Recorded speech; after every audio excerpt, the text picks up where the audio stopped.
અમારી ગૌશાળા ઉપર આવ્યા છે સામત ગઢવી સાહેબ, એન્જલ એકેડેમી જેઓ વર્ષોથી ચલાવી રહ્યા છે. અનેક વિદ્યાર્થીઓ તેમની નીચેથી પસાર થઈને આજે ઘણી દેશની સેવાની અંદર જોડાયેલા છે.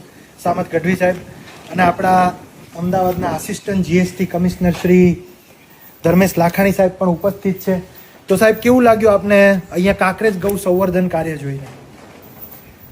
આપનું યોગાનું કાર્ય તો ખૂબ બખૂબી નિભાવેલું, પણ ગૌ સેવાનું જે અદ્યતન આ સમયમાં જે આપ કાર્ય કરો છો એ ઈશ્વરના ચરણે અર્પણ કરવા જેવું કામ છે.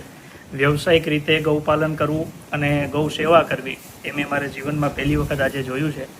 ગુજરાતના જે પણ લોકો આ બ્લોગ જોતા હોય છે એ બધાને એક વિનંતી છે કે તમે ચોક્કસ અહીંયા ગૌશાળાની મુલાકાત લેજો અને ગૌ માતાની સેવા કરવાનો એક આપણી પાસે અવસર છે, તો એમાં પણ આપણે સહભાગી થઈ શકીએ. ખૂબ સરસ કામ થાય છે અને બહુ મન રાજી થઈ ગયું આજે.